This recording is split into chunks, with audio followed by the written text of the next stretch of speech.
நம்ம Ashwin sweets and snacks export பண்றதுக்கு 7373041434 மற்றும் www.ashwinsweets.com கான்டாக்ட் பண்ணுங்க.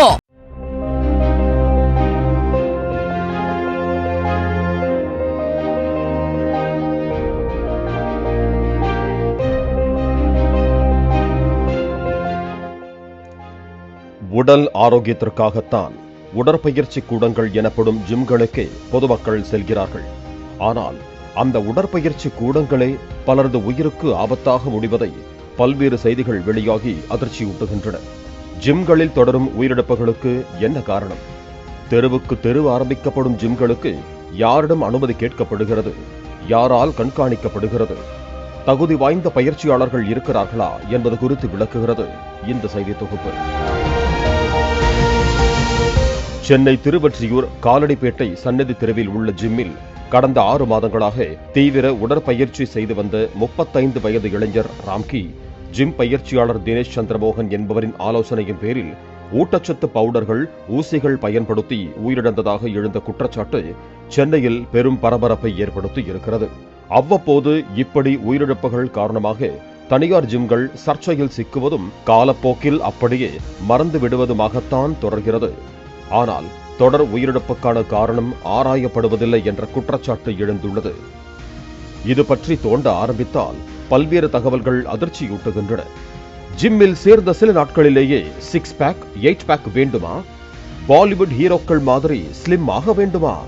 இந்த பவுடரை சாப்பிட்டால் போதும் என தகுதியில்லாத ஜிம் ட்ரெய்னர்கள் மூலமும் தகுதியில்லாத நியூட்ரிஷன்கள் மூலமும் வலை விரித்து இளைஞர்களின் உயிருக்கு உலை வைப்பதாக குற்றம் சாட்டுகிறார் இந்திய ஊட்டச்சத்து நிபுணர்கள் கூட்டமைப்பைச் சேர்ந்தவரும் தமிழ்நாடு அரசின் மல்டி சூப்பர் ஸ்பெஷாலிட்டி மருத்துவமனையில் பணிபுரிபவருமான பிரபல ஊட்டச்சத்து நிபுணர் மீனாட்சி பஜாஜ்.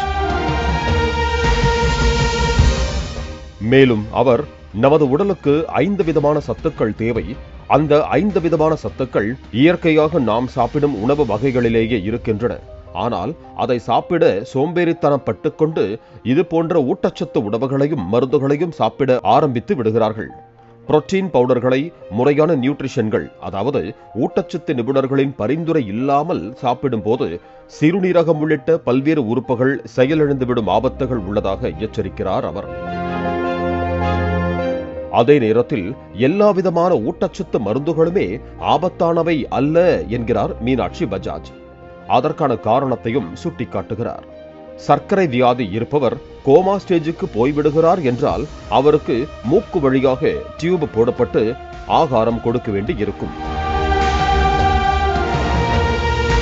பால், கஞ்சி, சூப், ஜூஸ், இளநீர் என இயற்கையான உணவுகளை கொடுக்கும் போது நோயாளிக்கு தேவையான மைக்ரோ நியூட்ரியன்ட் சத்துக்கள் கிடைக்காது. அத்தனை சத்துக்களையும் ஒரே நேரத்தில் அந்த நோயாளிக்கு கொடுக்க வேண்டும் என்றால் ஊட்டச்சத்து மருந்துகளைத்தான் அளவோடு கொடுக்க வேண்டியிருக்கும். இப்படி சிறுநீரகம் பாதிக்கப்பட்டவர்கள், வென்டிலேட்டர் மற்றும் ஐசியூவில் உள்ள நோயாளிகளுக்கு இது போன்ற ஊட்டச்சத்து மருந்துகளை கொடுக்க வேண்டி இருக்கும். அப்படிப்பட்ட சூழலில் கூட எந்த பிராண்டை ஊட்டச்சத்து நிபுணர்கள் பரிந்துரை செய்கிறார்கள் என்பதை கவனிக்க வேண்டும். Food safety and standards authority of India எனப்படும் இந்திய உணவுத்தர நிர்ணய ஆணையத்தின் அனுமதி பெற்ற ஊட்டச்சத்து மருந்துகளைத்தான் அவர்கள் பரிந்துரை செய்ய வேண்டும். அப்படி அனுமதி பெறாத ஊட்டச்சத்து மருந்துகளை பரிந்துரை செய்தால் அதை சாப்பிடக்கூடாது. வெளிநாட்டில் இருந்து வரும் ஊட்டச்சத்து மருந்துகளுக்கு USFDA எனப்படும் ஃபுட் அண்ட் ட்ரக் அட்மினிஸ்ட்ரேஷன் அனுமதி வாங்கப்பட்டதா என பார்த்து நோயாளிகளுக்கு பரிந்துரை செய்ய வேண்டும் என சுட்டிக்காட்டும் அவர், ஊட்டச்சத்து நிபுணர்களிலும் தகுதியற்ற ஊட்டச்சத்து நிபுணர்கள் இருக்கிறார்கள், அதிலும் எச்சரிக்கையாக இருக்க வேண்டும் என ஷாக் கொடுக்கிறார். இது குறித்து நாம் விசாரித்த போது 3 மாதங்களில் இங்கிலீஷ் கற்றுக்கொள்ளலாம், ஹிந்தி கற்றுக்கொள்ளலாம் என புத்தகங்கள் விற்பதை வாங்கி படிப்பது போல இப்போதெல்லாம் யூடியூப் பார்த்தே ஊட்டச்சத்து நிபுணர்கள் ஆகிவிடுகிறார்கள் என்ற அதிர்ச்சி தகவலும் வெளியாகி உள்ளது. பல ஸ்லிம்மிங் சென்டர்களில் 6 மாதங்களில் நியூட்ரிஷியன் ஆகிவிடலாம் என விளம்பரம் செய்து ஷார்ட் டைம் கோர்ஸுகளை நடத்தி தகுதியற்ற சான்றிதழ்களும் வழங்கி பொதுமக்களின் ஆயுளையும் ஷார்ட்டாக முடித்து விடுகிறார்கள் என அதிர்ச்சி தகவல் வெளியாகி உள்ளது. BSc, MSc நியூட்ரிஷியன் படித்தவர்களா என்பதையும் ஆராய்ந்து கொள்ள வேண்டும் என எச்சரிக்கிறார்கள் மருத்துவ வல்லுநர்கள். இதையெல்லாம் விட தனியார் ஜிம்கள் ஆரம்பிக்க முறையான விதிமுறைகள் இல்லாததால் தெருவுக்கு தெரு டீக்கடை போல ஜிம்கள் ஆரம்பித்து விடுகிறார்கள்.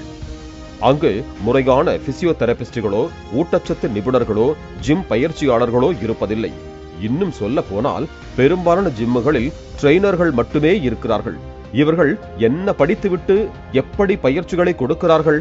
ஊட்டச்சத்து மருந்துகள் தொடர்பான ஆலோசனைகளை எந்த தகுதிகளின் அடிப்படையில் வழங்குகிறார்கள் என்பதே கேள்விக்குறி. இதையெல்லாம் மாநகராட்சி அதிகாரிகளோ சுகாதாரத்துறை அதிகாரிகளோ கண்காணிப்பதில்லை. இதனால்தான் இப்படிப்பட்ட உயிரிழப்புகள் ஏற்படுகின்றன என குற்றச்சாட்டு எழுந்துள்ளது. எனவே ஜிம்கள் தொடங்குவதற்கு முறையான விதிமுறைகளை வகுத்து அரசு அதிகாரிகள் கண்காணிக்க வேண்டும் என பொதுமக்கள் மத்தியில் கோரிக்கை எழுந்துள்ளது. இந்த காலகட்டத்தில் எல்லாருக்கும் ஒரு கிரேஸ் இருக்குது. எப்படியாவது நம்ம பாடியை ஃபிட்டாக வச்சுக்கணும், ஜிம்முக்கு போகணும். இந்த ஜிம்மில் என்ன பண்ணுறாங்கன்னா ஓவராக பாடி வெயிட் போடுவாங்க. ஏரோபிக் அனரோபிக் எக்ஸசைசஸ்ன்னு சொல்லுவோம். இந்த ஏரோபிக் எக்ஸசைசஸ்னால் நல்ல கார்டியாக் எக்ஸசைஸ், அதை நம்ம ஓடுறது, ஃபிட்டாக வச்சுக்கிறது, அந்த மாதிரி பண்ணக்கூடிய எக்ஸசைசஸ். இதை விட்டுட்டு நிறைய பேர் மசில் மாஸை இன்க்ரீஸ் பண்ணணும், தசைகளெல்லாம் வந்து அதிகப்படுத்தணும் அப்படின்னு சொல்லிட்டு நிறைய வெயிட் போடுவாங்க. இந்த வெயிட் போடுவதனால காமனாக நாங்கள் என் மருத்துவ ப்ராக்டிஸில் நான் பார்த்துருக்கிறது ஹைப்பர் டென்ஷன் வந்து நிறைய பேருக்கு வரும். அப்புறம் நிறைய ப்ரோட்டீன் பவுடர்லாம் இந்த ஜிம்லலாம் கொடுக்குறாங்க. நான் இப்போ தான் அட்வைஸ் பண்ணுறது, நீங்கள் எல்லாம் இப்போ எக்ஸசைஸ் எல்லாம் பண்ணுங்கள், ஆனால் ப்ரோட்டீன் பவுடர்லாம் வாங்கி சாப்பிடாதீங்கன்ட்டு. இந்த ப்ரோட்டீன் பவுடர் சாப்பிட்றதுனால they going for renal failure, renal shut down வந்து நிறைய ப்ரோட்டீன் சாப்பிடுவாங்க. நீங்கள் நிறைய பேர் கேட்டிருப்பீங்க, இப்போ இந்த பேலியோ டயட்னு நிறைய பேர் சாப்பிட்டாங்க.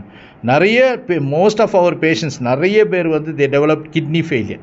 ஸோ இந்த ஃபிசிக்கல் ஃபிட்னஸ் வந்து நமக்கு ரொம்ப அது கிரேஸ் ஆகிடக்கூடாது. எல்லாருமே என்ன பண்ணுறது, இந்த 20 முட்டை சாப்பிட்றது, 30 முட்டை சாப்பிட்றது, எங்கள் ஜிம் மாஸ்டர் இவ்வளோ முட்டை சாப்பிட்றாரு அப்படின்னு சொல்லிக்கூடிய ஒரு எண்ணங்கள்லாம் நிறைய பேருக்கு வந்து இவங்களும் 30 முட்டை சாப்பிட வேண்டியது, இவ்வளோ மீட்டு தான் சாப்பிடணும்னு சொல்லிட்டு இப்படியெல்லாம் எக்ஸசிவ் ஃபுட். நான் எங்கள் அனுபவத்தில் நாங்கள் பார்த்தது, எது சாப்பிட்டாலும் அளவாக இருக்கணும். எவ்ரிதிங் இன் ஈக்குவலிட்டி. எக்ஸசைஸ் பண்ணணும், ஃபிசிக்கல் எக்ஸசைஸ் பண்ணணும், அதெல்லாம் தேவை தான்.